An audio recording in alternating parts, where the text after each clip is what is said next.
Greetings to all.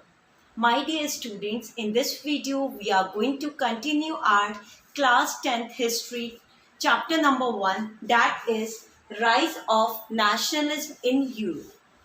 Students, till now we have covered two topics of the chapter and here we are continuing our topic number 3. Yeah, you remember the correct thing. Our topic number 3 is Age of Revolution. In this topic, we are studying about the age of revolution, mainly the time period between 1830s to 1848. Till now, as you know, we have covered in the chapter that how in 1815 the conservatives came in power in Europe after the Congress of Vienna. In most of the part of the Europe, the monarchy was restored, and the liberal forces who were trying to bring the revolution were suppressed.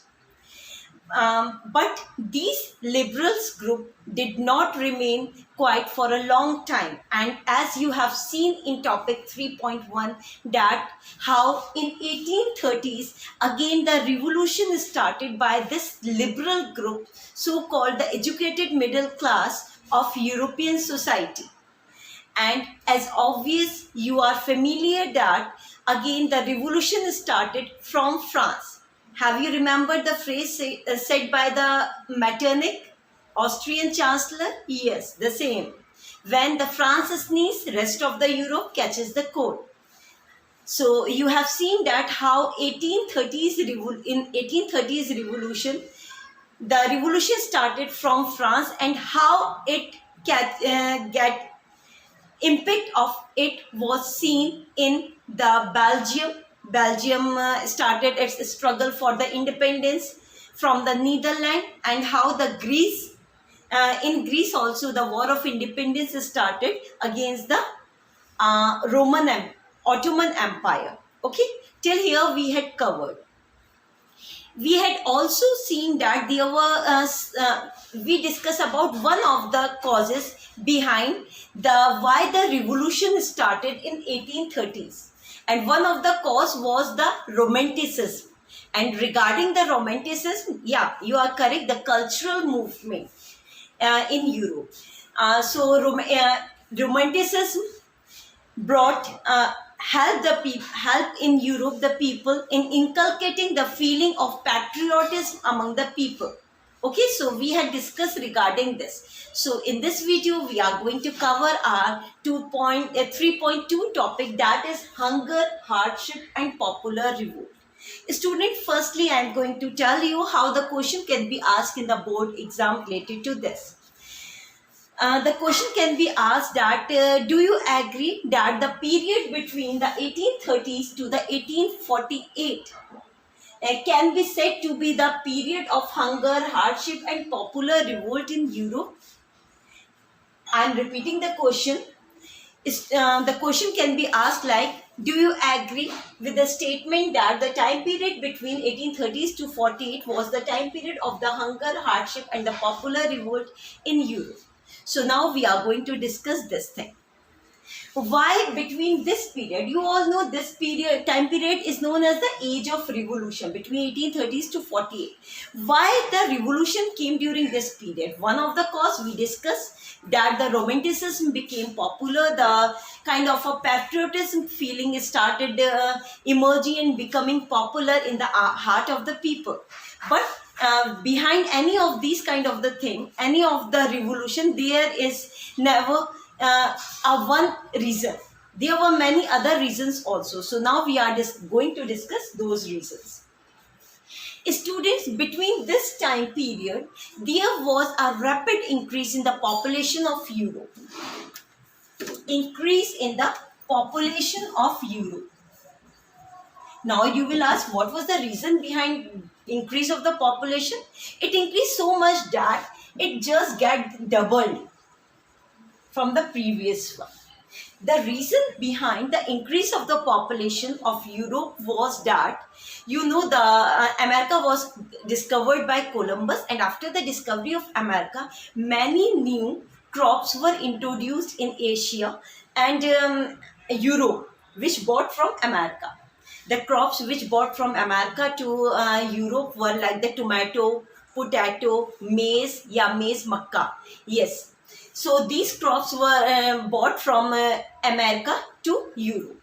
And all these new introduction of these new crops in Europe led to the fulfillment, led to a good diet for give the good diet, good nutrient diet to these European people, and this led to the long age expectancy, plus the all these things led to the population increase. By the increase of the population, what happened now? There was the resources were limited. Because of that, now we discuss the problem in two categories. One, the problem in the countryside. Countryside means in the village, and another the problem in the town, or you can see in the cities. Due to the increase in the population, what happened in countryside? People started migrating for the purpose of job to town. The migration started from countryside to the town. As the result, the population increase in the town. Like nowadays also you see the metropolitan cities like the Delhi and Bombay, people goes there for the purpose of the job employment, and there the population is so much. Okay, and this increase in the population in town led to the increase of the slum areas. Okay, so apart from that, the population get migrated from countryside to the town. Apart from this, in countryside, what was happening?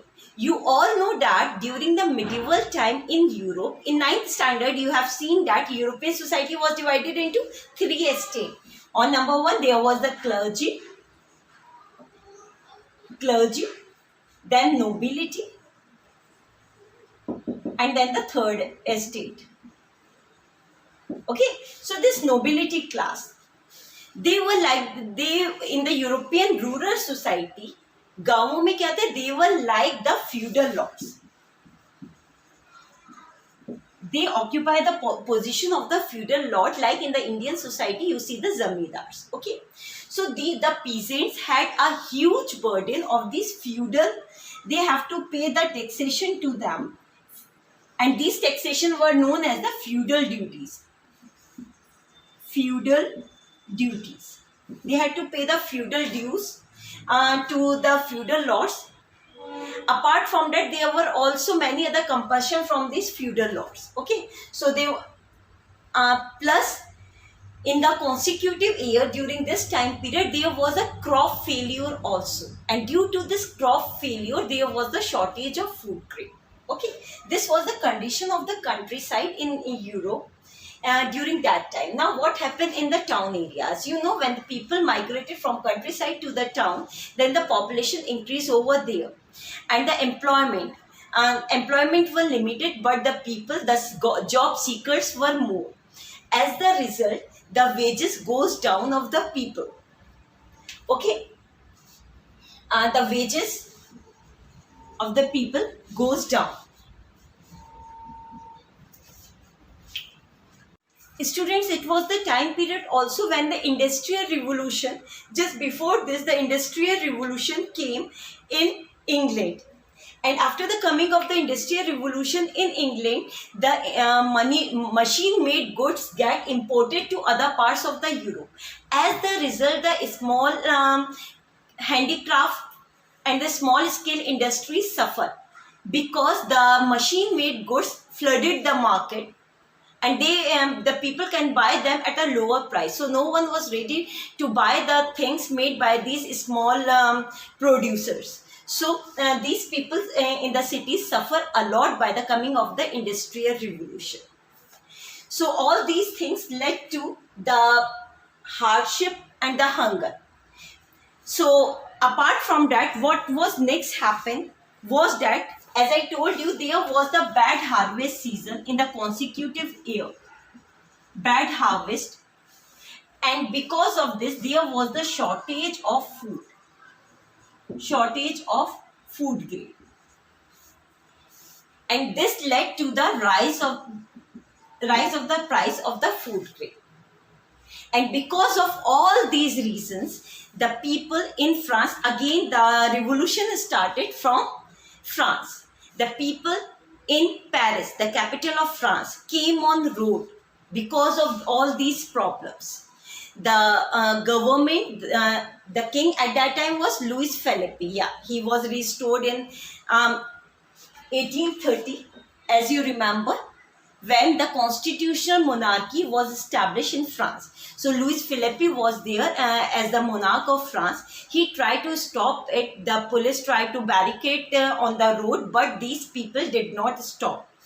As the result, Louis Philippe fled from France. He goes somewhere else. And finally, again, the liberal group, they established the National Assembly and they declare France to be the republic.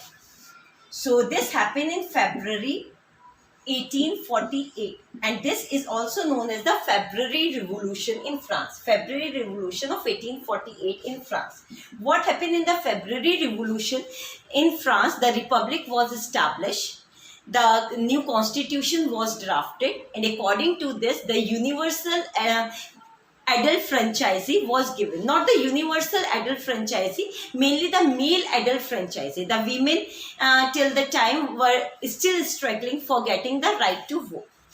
All the men of 21 years or above got the right to vote irrespective of their wealth. As earlier you have seen that in France, the men get the right to vote on the basis of the property. So, beta, in 9th standard, you had seen that, and there also during the when you was studying the French Revolution, you had seen that the republic was established in France. That in the year French Revolution 1789, and the Constitution was established 1792, and in 1792 there was the first republic in France. And this time in 1848, after the February Revolution, there was a time for the second republic in France. So second republic was established in France. Okay. So here again you see in 1848 again the revolution started from France. Now students, these kind of the disturbance were going on in other part of the Europe also. Now we are going to study, do the case study of one of the place named Silesia. Silesia. Peter, this place is located in the Central Europe. Central Europe. Where in the Central Europe? Yeah, you have made the map in your notebook also. There you can see that there is a land of Germany, and near to it is the Poland. When you see the map, you can recognize this. So the land between these two, this area is known as the Silesia. It falls in the Czech Republic. Okay. So this is the case study of the place of the Silesia के बारे में हम पढ़े. Here, what happened? There, the revolt was started by the cotton weavers. Cotton weavers started the revolt against the contractors.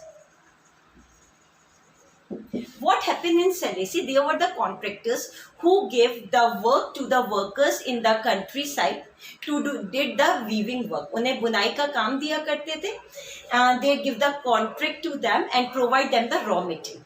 Okay, so the price at which they gave the contract, this contractor give the contract to the cotton weavers. किसी और price पर वो उनको contract दिया करते थे, but later on when they did the payment at less than which was fixed earlier. The reason behind this was that the product of these contractors, when it goes to the city or the countryside, it has to face the competition with the machine-made goods coming from the Britain. So obviously, these contractors do not gain a lot of profit. That's why they reduce the payment which they had to done to the cotton weavers. लेकिन cotton weavers के साथ जब उन्होंने एक चीज़ के ऊपर price fix किए हैं, उससे कम पे कर रहे, because of all these reason, these weavers in the Silesia Selassie, they revolted against the contractor and they came on the road. So you will study about this case, and the question in the exam can also be asked on this case study of the Selassie. How the question can be asked? The question can be asked in the way, describe the revolt led by Selassian weavers against contractors in 1845. Okay, so write down this here in your book. Okay, bete, at the side of the book as we write here. Thank you all.